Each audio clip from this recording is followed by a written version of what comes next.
Hey guys, so welcome back to another video. Ngasige video study koi February month se kuiraktre hayang hangchut kaktangai sa lae ko. Aduna February hariba month sina lakpada isagi kari apapata laibage kari advice laibage kari energy na drive tawbage haibana chingbasing do reading sagi khangmina doine ado ngasige na pile ani thokna khaidok chai pile A amadi pile B ko. Tawbada bu ngasidi pile se isana choose tawraroi pile se isagi date of birth ki matugin na khaidok charabane date 1 dagina 15 phawbagi manung da bokpi bai chilinaw singina pile A aduga date 16 dagina 31 phawbagi manung da bokpi bai chilinaw singina pile B ko aduna pile se isagi date of birth ki matugin na khaidok abane na isagi date of birth date 1 dagina 15 phaw manung da leiba singina pile A gi reading tabiro date 15 dagina 31 phaw manung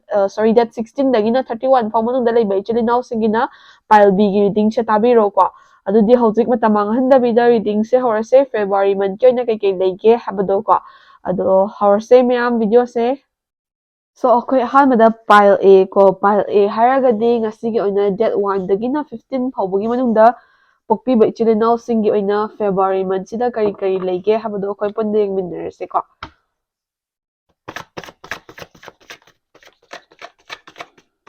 pile A pokpi bai chilinaw pile A khandi bai chilinaw singi namakta sorry, this is not kanba but pile A oibiri ba ichilinaw singi namakta ko haidi dum date 1 dagina 15 baw manungda isagi date of birth oibi ba ichilinaw singi namakta King of Cups ay ngasi reverse reading tawjaroi card khudingmak adum normal reading loina tawjagani ko Ten of Pentacles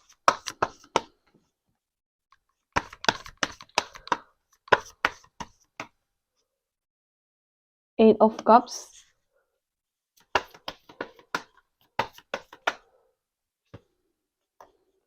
The Lovers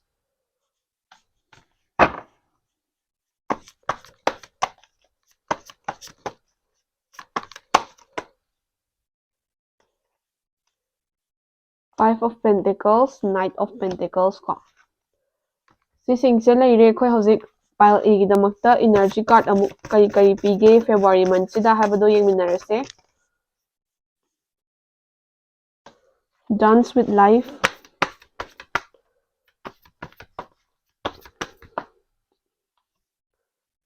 Yes ko so sumaina leire card singse ado pile A gi damakta haidi date 1 dagina 15 phawbagi manungda pokpi bai chilinaw singi damakta February month ta keke leige habado khangminarse ko ahamada early phase of February the King of Cups haba maga The Lovers haba maga card ani pi ko sigi card ani shina kai describe tawge hamatam da February month ki hawrakpa early phase sida pile A oibiri ba ichilinaw singse romantic energy na surround tawgani romantic energy na surround tawgani haise kaino hamatam da isa se dum emotions kumba na hena mang tharaga chatpagumba pukchel chawba minungsi leiba se isa ge dum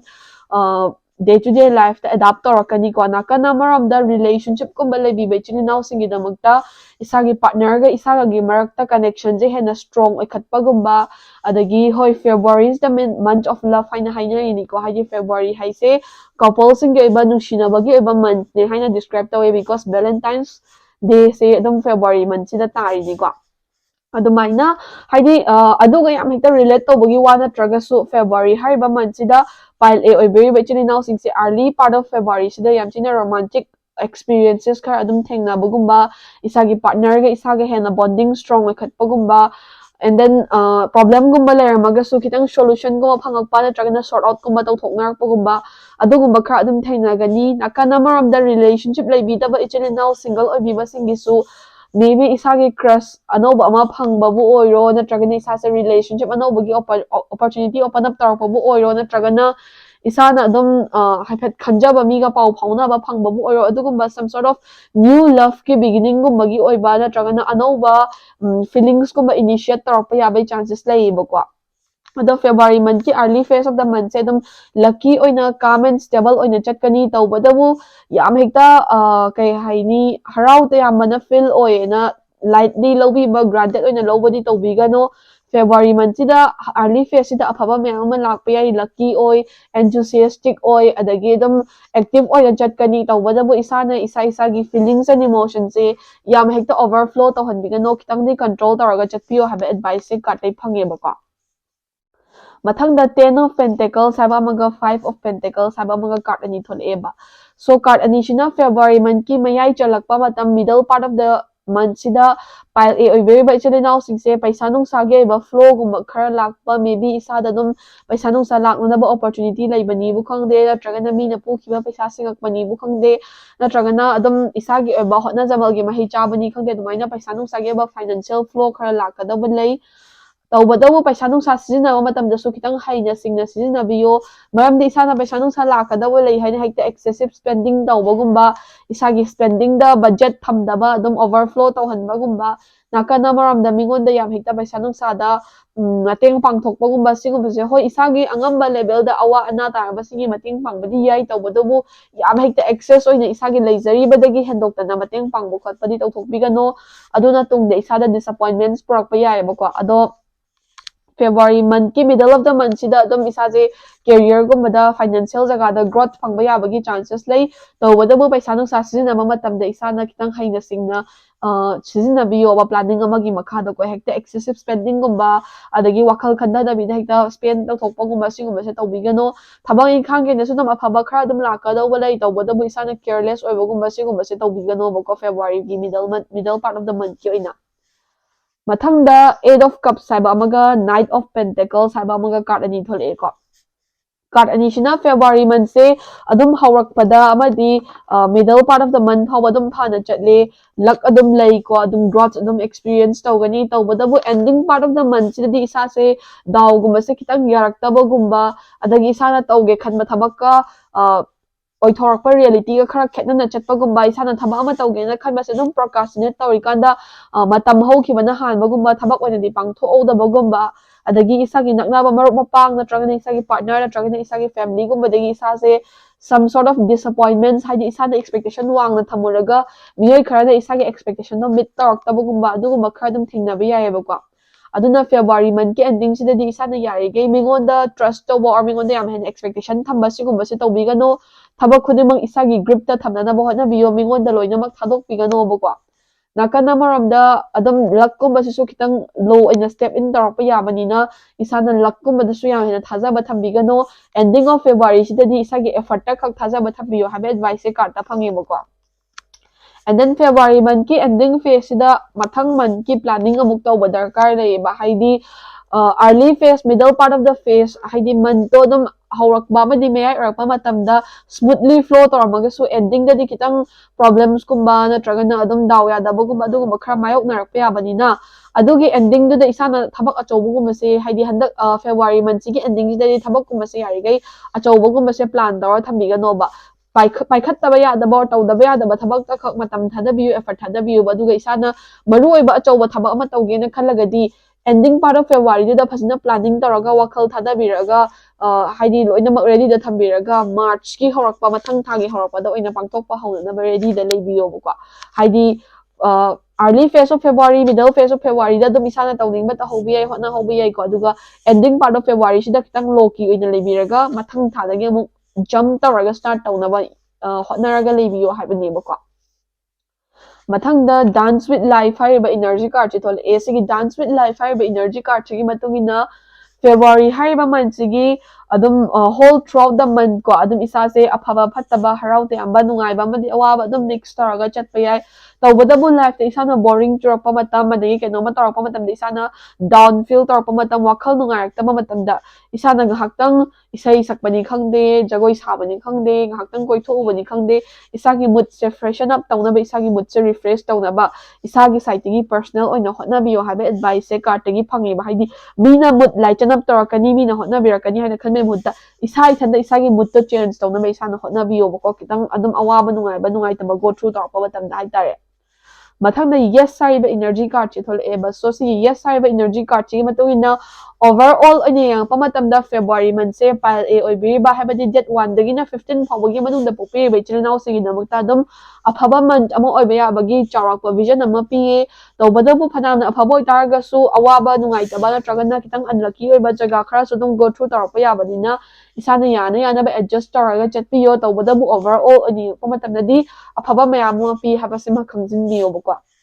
so pile A gi damakta reading se sida loijare sidagi lawba yaba advising option miraga mathangi reading among ngaminarase ko. Hey guys, mathang sidi akoi pile B ko. Pile B haragadi that 16 dagina 31st fawagi manungda haidi that 16 dagina that 31 fawagi manungda isagi date of birth oibiba isagi pokpa date oibiba ichilinaw singidamakta February month ta kai leige habado yengminarase ko punna. Ado February month ki oina reverse card reading tawzaroi loinamak normal version da haidi normal pick ta oina tawzagani ko reading se.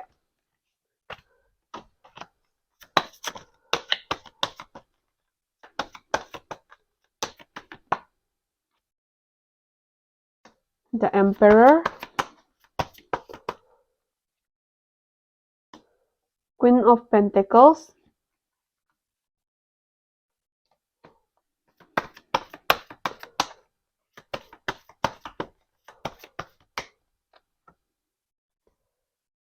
Page of Pentacles,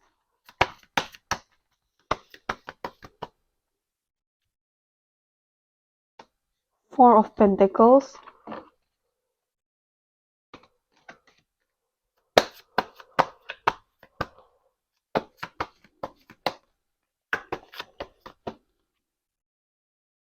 Strength,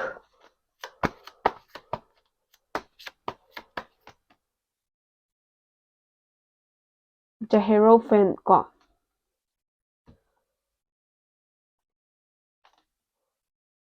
So sisingse laraba matungda akoy palbi gidamakta energy card amuk pick tawzarage. Archangel Raphael ko.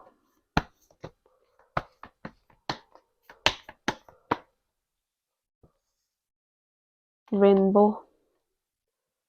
So sumaina laire palbi gi oiba card se ado card singsina kai haribano February month kidamakta habado punna yengminarasi ko. So palbi gi oina ahanba card the Emperor hariba card siga Four of Pentacles hariba card siga sige card anisina palbi gi habadi that 16 dagina 31 fawbagi manungda date of birth oibibe chilinaw singidamagta February month ki early phase of the month haidi early part of February da kai thengnaba yabage haibai maram division piraktoineba ko. So early part of February say isagi dum yam balance oina chatkani organize oina stable oina chatkani bako haidi hojik January sida isana resolution phangba ngamdaba khara da dum isa se resolution phangba gumba adagi stable oiramdaba jaga khara stable adum oirakpagumba amadi isagi ithak thongba maybe isagi head of the family isagi father figure gumba amadi job makta oiraga su isagi dum mathakta laiba isagi ithak thongba sing senior sing dagi dum isa se proper guidance kumba phangba amadi isada dum any problem guma tholakpa matamda isagi dum senior natraga isagi fatherly figure na phasana dum guide tawbiba gumba isada supportive oibiba gumba adugumba dum thengnagani aduga isase dum yamna dominant and strong oina changshinba ngamgani bako February month se nakana maramda February hariba month sigi early phase of the month sida isase afaba good opportunities and then good lucks khara adum phangadaba lay yaramdaba thabak khara adum open up tawrakadaba situation phasana dum handle tawba ngamgadabagi chances layibako tawbatabu isase phanam afaba mayam oiraga chatlagasu isada some sort of ego gumba adagi laithokpa gumba haidi isada dum kahini everything work out tawpagi right oina chatlakpagi afaba oina chatlakpagi isana isagi luck kumba se granted oina lorakpa gumba adagi isase hotna ningaktaba laithorakpa distracted oirakpa gumba aduga laina lorakpa gumba life se ko adugumba khara dum thengnarakpa yai ado isana khangjanbigadabadi life habase it's not an easy road ko haidi every part of life ta dum good things bad things mix tawraga chatoini struggle adum thengnarakpa yai ko aduna isana phanamna afaba thengnare haiduna su isagi luck se abuse tawba natragana granted oina loba amadi isagi tawgadaba thabaktagi mai leithotuna distracted oiba habase ngahaktudadi isase nungaina chatlamba yai tawbadabu future da isada awaba mayoknarakpa yai baduna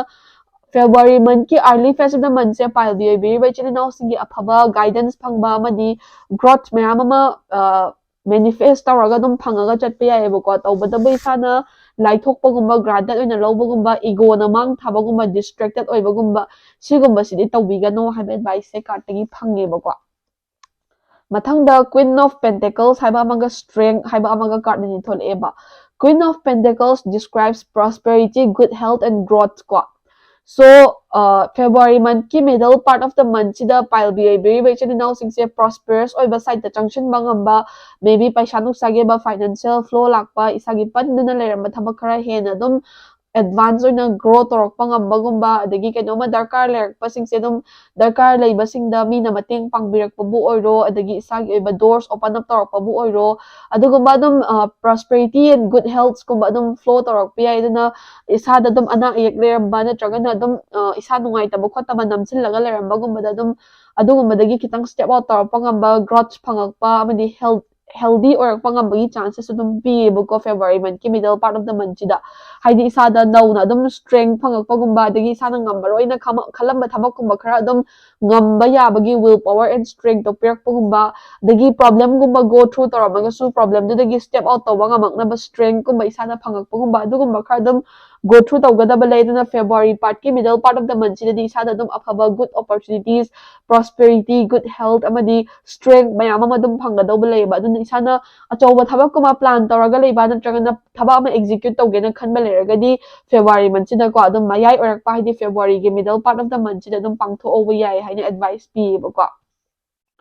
nakan amaramda Page of Pentacles haiba amaga the Hierophant haiba amaga card ani tholebe ko so sigi Page of Pentacles haiba card chi matungina February month ki ending sida su isagi tamakta haidi pile bi oi beri bai chilina singi tamakta opportunity me amama ko adagi isagi haija singjaba skills talent singna adum isagi tamakta good opportunities purakpa amadi opportunity do grab tawba ngamnaba chances adagi isana February month ki ending part of the month se afaba oini kaina phasna khalaga manifest tawbi taragadi khoi mioi ba habase law of attraction na bind tawi ko aduna isana afaba oini positive oini hena khalaga thaba inkhang pangthokpa ma di hotna ba taragadi afaba oirakpa yabagi chances dum leibu ko aduna isana yarige immaturity gumba amadi impatient oiba gumba se sigumba se February month ki ending sina tawbigano thaba khunimak planning taraga mature oina deal tawna bo hotna biyo nakana maromda February month ki ending sina su isagi na good lucks good opportunities me ama lakpa yai habanina isana yarige isagi ngamjaba level da hotnaraga good opportunities and good luck sing na mafam chana use tongna ba hotna biyo bako